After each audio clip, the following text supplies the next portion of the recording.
Hello, this is Jay Cardinal Villeneuve here to talk with you about the production design for Once Upon a Time in Hollywoodland.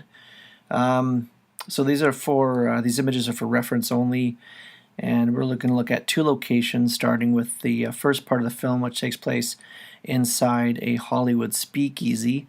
Of course, it's a period piece set in 1951. So you see some reference images I have here I've pulled up. These are from actual interiors in Hollywood.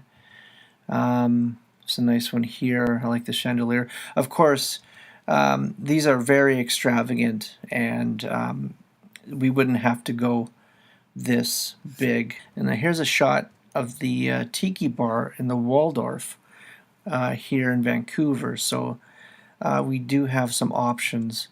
And here's a great shot of Miles Davis, who's featured in the film. And this also gives you a glimpse of the cinematography that I'm thinking of. And part two takes place inside a Hollywood bungalow. So these images here are, of course, just to give you an idea, I mean, these also are very extravagant locations. And we don't have to get this lavish when it comes to the interior of the bungalow. Here is a photo of Marilyn Monroe's last home that she actually owned. And I like how this sort of looks, and it could very well have a sort of southwestern motif, as we see here. There doesn't have to be a stairwell. Remember, these are just reference images only. Here's the Key Largo poster that's in the living room as well, signed by Humphrey Bogart, as Jay Silverheels was just in that movie a couple of years prior to when this film is set. We're not exactly sure where we are, if we are in Monroe's house or we're in Jay Silverheels' bungalow.